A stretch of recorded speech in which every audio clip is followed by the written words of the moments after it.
Hey all. I thought I'd tell you about a free pick I went on when I was in my early 20s. A free pick is just what it sounds like. I was able to get stuff for nothing. I could take what I wanted. This particular property was owned by a friend of my father's, and the fellow said that I could have whatever I wanted out of the place. It was being demolished. The highway was being twinned. That is, lanes being put either way, split lanes, east and west. And the place was going to be in the way, so it was going to be flattened. So I had the opportunity to get whatever I wanted out of the place.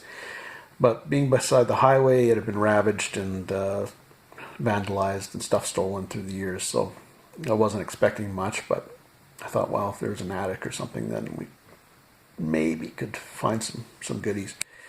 So father and I went in and we found the attic, and somebody had been in rummaging a bit, but they'd left a lot of stuff. I got postcards, and I got half dozen cases of 6 honey cans, so about 36 honey cans. They weren't worth a lot at the time, but they were free and they were cool. They were old and neat, and so we got some stuff. The main floor had nothing. It had just been ravaged too much over time. But we figured out that there had to be a trapdoor to the cellar somewhere. And finally figured out where it was under some linoleum and pried that up. Popped that up and found the trapdoor. And poked my head down the trapdoor, hoping there wasn't any creepy crawly critters or anything. And all I could see something down 2 tunnels on either side, and it wasn't a full basement, just these 2 tunnels that were led, I guess, off into 2 little rooms. So you couldn't see much because of the cobwebs that were all hanging everywhere and such. So nobody had been in it for a long time, or what seemed like a long time. So I ended up going down. And it was big enough you could duck walk. You couldn't stand upright, but you could do a duck walk. So, pawing through all these cobwebs, getting them in my face and such, get to the other end, or to one end, and get there, and it's Cheez Whiz jars. Cheez Whiz jars galore. But that's it. Maybe the odd other jar that was worth nothing. So I turned around and started to duck walk the other way and get past the cellar hole and start down the other tunnel. And I noticed the tunnel is kind of narrowing. And I thought, well, geez, it must be caving in a bit, so I better check this out. And I flash my flashlight on the walls, and I get kind of a weird sight, and that the walls on either side of me looked like 2 giant dirt brains. Something like out of a sci-fi movie. You'd just imagine these things pulsing or something, but they looked like 2 big dirt brains. Probably some sort of insect, or maybe a vole or a mole or something had created them. It was just kind of strange. So anyway, I waddle through to the other end, because I could see stuff on the other end and pawing all these cobwebs off of me. I get there, and sure enough, more Cheez Whiz jars. Yeah. So I waddled my way back, and we packed up and left. But since then, the place has been demolished, and of course, more than likely, the dirt brain is still underground somewhere. But yeah, kind of strange. Mother Nature does some weird things. Another place I was in, another free pick, was a barn that there wasn't much at all in. But it was a great old barn to explore.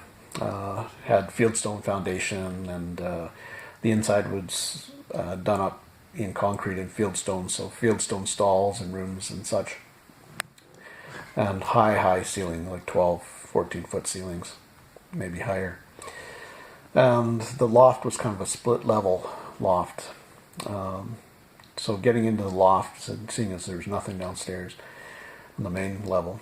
Get into the loft up there, and there's nothing in the main loft.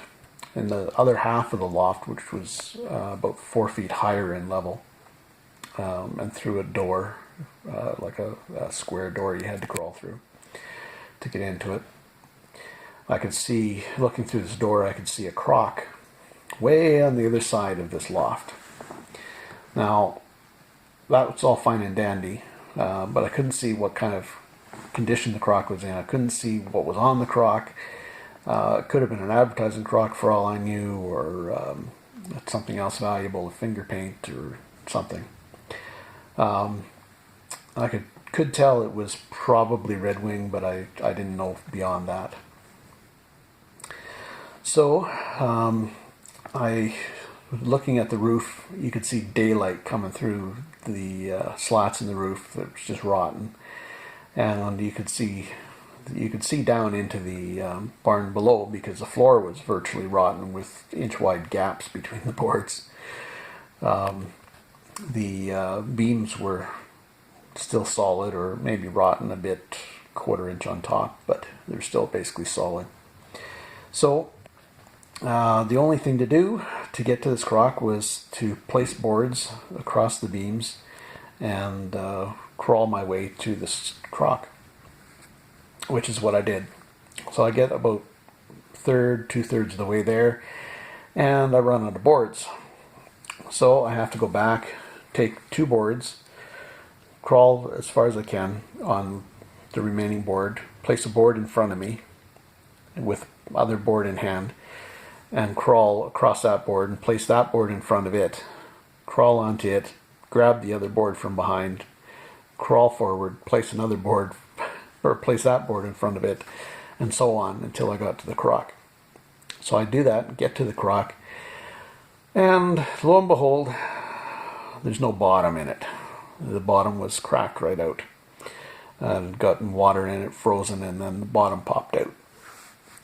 So, not wanting to leave it there, because I'd spent all this effort getting there, I take it in hand and board in hand and crawl across on my way back to the my other main line of boards. So, place again 1 board in front of me and 1 board in hand and croc in hand, and slowly make my way back, crawling across these 2-inch to 4-inch wide boards. So I do that continually until I get to my main line of boards, and I keep crawling towards the door, and about 3 feet from the door, I decide for some reason or other to stand up.